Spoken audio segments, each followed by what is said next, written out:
বিসমিল্লাহির রহমানির রহিম। আশা করি মহান রাব্বুল আলামিনের অশেষ রহমতে আপনারা সবাই ভালো আছেন। আমি সাক্ষ্য দিচ্ছি যে আল্লাহ ছাড়া কোনো মাবুদ নেই। হযরত মুহাম্মদ সাল্লাল্লাহু আলাইহি সাল্লাম আল্লাহর বান্দা ও তার রাসূল। আসসালামু আলাইকুম ওয়া রাহমাতুল্লাহি ওয়া বারাকাতুহু।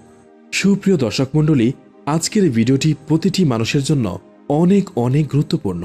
বিশেষ করে সদ্য বিবাহিত যুবক যুবতী কিংবা যারা বিবাহ করতে যাচ্ছেন অথবা যারা দাম্পত্য জীবনে সুখী নয় এমন মানুষদের জন্য আজকের ভিডিওটি অত্যন্ত মহামূল্যবান একটি ভিডিও হতে চলেছে।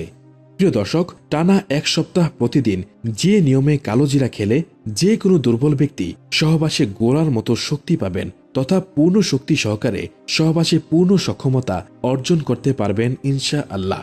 এবং যারা সহবাস ক্ষমতা বাড়াতে চান ও সহবাসের সময়ও বাড়াতে চান, অর্থাৎ সহবাস নিয়ে আপনার মনে যত ভয় আছে সমস্ত ভয়গুলো দূর করতে পারবেন ইনশা আল্লাহ। এবং এর সাথে আমরা আরও জানব টানা 7 দিন কালো জিরার এই বিশেষ একটি আমল যা আপনার দেহে এমন পরিবর্তন ঘটিয়ে থাকবে এবং সেগুলো আপনি এক সপ্তাহ পর নিজেই লক্ষ্য করতে পারবেন। আপনি নিজেই তার ফলাফল দেখতে পাবেন ইনশা আল্লাহ। আর আজকের ভিডিওতে আমরা এই নিয়ে কিছু কথা আপনাদের সাথে শেয়ার করতে চলেছি। আবারও বলছি, আজকের এই ভিডিওটি থেকে প্রত্যেকেই উপকৃত হবেন। তবে বিশেষ করে সদ্য বিবাহিত যুবক যুবতী অথবা যারা সহবাস নিয়ে অযথাই চিন্তা পেরেশানিতে আছেন তাদের জন্য বলবো, দয়া করে আজকের এই ভিডিওটি কোনোভাবেই মিস করবেন না। কারণ আজকের এই ভিডিওটি দেখার পর প্রায় সকলেরই এই আফসোস হবে, কেন এই নিয়ম আগে জানতাম না। এবং আজকের এই আমলটি করার পর আপনি অবশ্যই আশ্চর্য হতে বাধ্য হবেন। এবং আমাদের আজকের এই ভিডিওটি দেখার পর কালো জিরার মধ্যে যে এত গোপন রহস্য লুকিয়ে আছে সেটা জেনেও আপনি আশ্চর্য হবেন ইনশা আল্লাহ। কেননা রাসূলুল্লাহ সাল্লাল্লাহু আলাইহি সাল্লাম স্বয়ং বলেছেন, মৃত্যু ছাড়া কালোজিরা সকল রোগের উপশমকারী। এবং এই কালোজিরার তেলেও উপকার মেলে।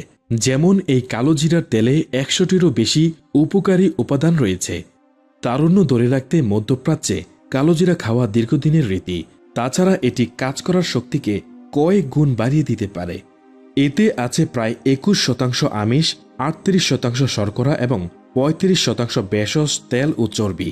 প্রাচীনকাল থেকেই কালোজিরা মানব দেহের নানা রোগের প্রতিষেধক ও প্রতিরোধক হিসেবে ব্যবহার হয়ে আসছে। এজন্যই এই জিনিসটিকে অনেকে কালো হীরাও বলে থাকেন।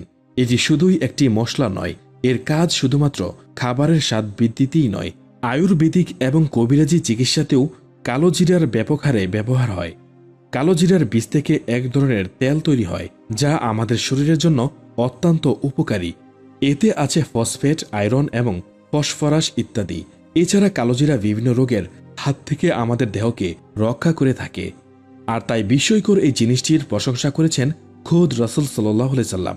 হযরত আবু হুরায়রা রাদিয়াল্লাহু আনহু থেকে বর্ণিত, তিনি বলেন, আমি রাসূলুল্লাহ সাল্লাল্লাহু আলাইহি সাল্লামকে বলতে শুনেছি, কালোজিরায় সকল প্রকার রোগের উপশম আছে, তবে আসসাম ব্যতীত।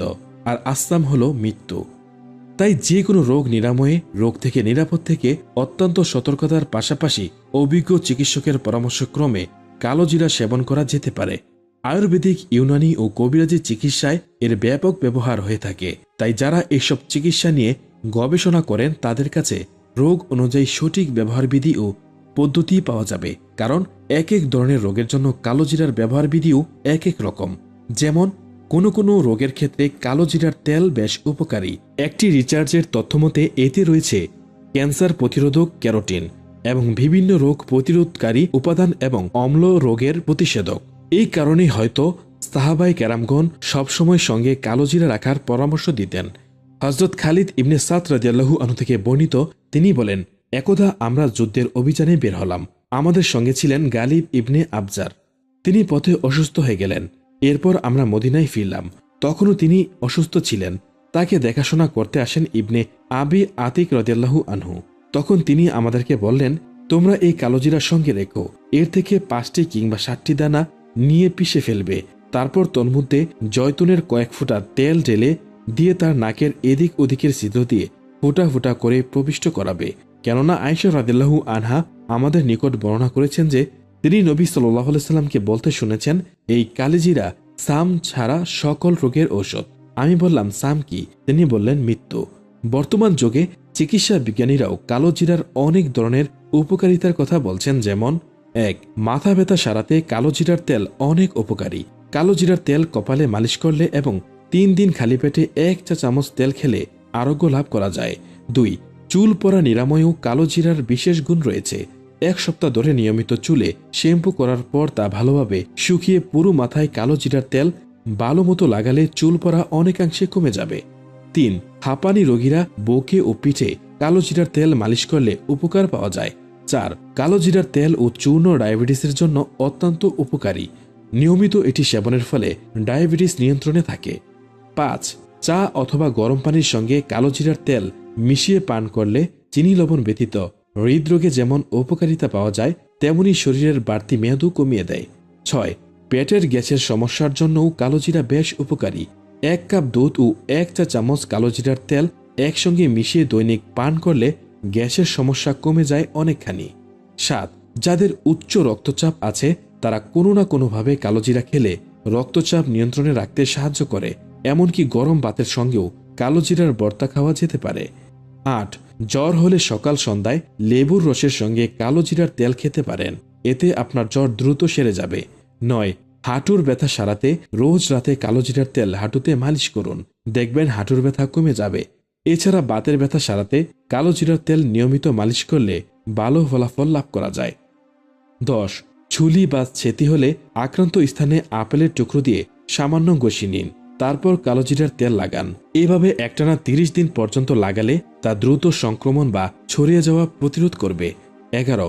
কালো জিরা নারী ও পুরুষের উভয়ের শারীরিক যৌন ক্ষমতা বাড়াতে সাহায্য করে, বিশেষ করে পুরুষদের জন্য তা খুব উপকারী।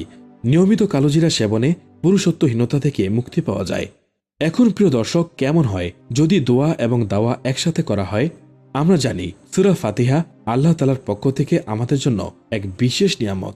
সহিহ বুখারী হাদিস নাম্বার 5007 নম্বরে উল্লেখ হয়েছে, রাসূল সাল্লাল্লাহু আলাইহি সাল্লাম সাহাবীদেরকে সূরা ফাতিহা দ্বারা জারফুকের জন্য অনুমতি দিয়েছেন এবং সাহাবীরা সূরা ফাতিহার মহিমায় জারফুকের মাধ্যমে উক্ত রোগী শেফা লাভ করেছে। আর তাই সূরা ফাতিহাকে সূরাতুল শেফাও বলা হয়ে থাকে। তাই কেউ যদি দিনের শুরুতে এবং দিনের শেষে 3 চিমটি কালো জিরা একটি পাত্রে নিয়ে তারপর সূরা ফাতিহা 7 বার পরে ফুঁক দিয়ে তা খেয়ে নেন, তাহলে ইনশাআল্লাহ তাকে যাবতীয় রোগব্যাধি থেকে আল্লাহ রক্ষা করবেন এবং এর ফলে আমলকারীর দেহে রোগ প্রতিরোধ ক্ষমতাও বৃদ্ধি পাবে ইনশাআল্লাহ। তাই আমরা সবসময় সকালবেলা ফজরের নামাজের পর এবং সন্ধ্যার পর মাগরিব নামাজের পর 3 চিমটি কালো জিরা একটি পাত্রে নিয়ে নিব, তারপর তাতে সূরা ফাতিহা 7 বার পরে ফুঁক দিয়ে তা ভালোভাবে চিবিয়ে চিবিয়ে খেয়ে নিব এবং তারপর আল্লাহর কাছে সুস্থতার জন্য সাহায্য কামনা করব। আল্লাহ তাআলা আমাদেরকে যাবতীয় ব্যাধি থেকে হেফাজত করবেন ইনশাআল্লাহ। তবে যারা সহবাসে অত্যন্ত দুর্বল তাদের জন্য পদ্ধতি হলো রাতে ঘুমানোর পূর্বে 1 গ্লাস গরম দুধ নেবেন, তবে দুধটি যেন খুব বেশি ঘন বা গাঢ় না হয়। তাতে 2 চা চামচ খাঁটি মধু মিশাবেন, এরপর 1 চা চামচ কালো জিরা মিশাবেন, তবে সম্ভব হলে কালো জিরা তেলও দিতে পারেন, তবে সেটি যেন অবশ্যই ঘরে বানানো কালো জিরার তেল হয়। এরপর 3টি খেজুর পেঁয়াজ কাটার মতো কুচি কুচি করে তাতে দিয়ে দিবেন। তারপর কিছুক্ষণ পরে যখন সেই দুধগুলো কুসুম গরম থাকবে তখন ভালোভাবে নেড়ে 7 বার সূরা ফাতিহা পরে 3 বার ফুঁক দিবেন, অতঃপর অন্তত 3 বারে বিসমিল্লাহ পরে ধীরে ধীরে খেয়ে নিবেন এবং দাঁতের নিচে যখন কালো জিরা এবং খেজুর পড়বে তখন ধীরে ধীরে চিবিয়ে খাবেন। এটি ঘুমানোর অন্তত 1 ঘন্টা আগে খাবেন। তারপর পেশাব পায়খানা সেরে অজু করে এসে ঘুমিয়ে পড়বেন। এভাবে একটানা 7 দিন খাবেন। মনে রাখবেন, এই প্রথম 7 দিনের মধ্যে স্ত্রী সহবাস করবেন না এবং হস্তমৈথুন তো কোনোভাবেই করা যাবে না এবং অন্তত এই 7 দিনের মধ্যে খারাপ কোনো ভিডিও সিনেমা দেখবেন না এবং এই 7 দিন প্রতিদিন খেয়াল করে 1000 বারের বেশি ইস্তেগফার করবেন, অর্থাৎ আপনি 2 সেকেন্ডের জন্য অবসর পেলেও সেই সময়টিতে ইস্তেগফার করবেন তথা এই ছোট ইস্তেগফারটি করতে পারেন, আর সেটি হলো আস্তাগফিরুল্লাহ। এটি যতবার সম্ভব ততবার পড়বেন, অর্থাৎ যে কোনো কাজের সামান্য অবসরেও এই ইস্তেগফারটি করতে থাকবেন এবং গভীর রাতে উঠে 2 রাকাত নফল নামাজ পড়ে মোনাজাত ও সেজদায় আল্লাহর কাছে মনে মনে দোয়া করবেন এবং আপনার মনের কোনো ইচ্ছা থাকলে তা আল্লাহকে জানাবেন এবং আপনার কোনো সাহায্যের প্রয়োজন হলে তা আল্লাহকে জানাবেন, কারণ শেষ রাতে আল্লাহ তাআলা নিকটবর্তী আসমানে অবতরণ করেন। তাই শেষ রাতের দোয়া কবুলের সবচেয়ে উপযুক্ত সময়, কারণ আল্লাহর সাহায্য ছাড়া কোনো আমলই কার্যকর হবে না।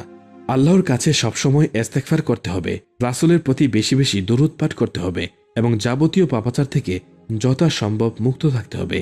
এছাড়া কালো জিরার তরকারি মশলা হিসেবে খেতে পারেন। কালো জিরার তেল মধুর সঙ্গে মিশিয়ে খেতে পারেন। কাঁচা কালো জিরা চিবিয়ে খাওয়া যায়। রুটি বানানোর সময় কাঁচা রুটির উপর কালো জিরা ছড়িয়ে দিতে পারেন। চাটনি রান্না করার সময় কালো জিরা ব্যবহার করতে পারেন। বিস্কুট, কেক, মিষ্টির মতো একাধিক খাবারে কালো জিরা ব্যবহার করা যায়। কালো জিরার যেমন ভালো দিক রয়েছে, তেমনি কালো জিরার কিছু পার্শ্ব প্রতিক্রিয়াও রয়েছে। অতিরিক্ত পরিমাণে কালো জিরা খাওয়ার ফলে শরীরে একাধিক সমস্যা দেখা দিতে পারে। অতিরিক্ত পরিমাণে কালো জিরা সেবন করলে কি কি পার্শ্ব প্রতিক্রিয়া দেখা দিতে পারে, আজকের ভিডিওতে তা আলোচনা করব। আসুন আমরা জেনে নেই কালো জিরার অপকারিতা ও ক্ষতির দিকগুলো।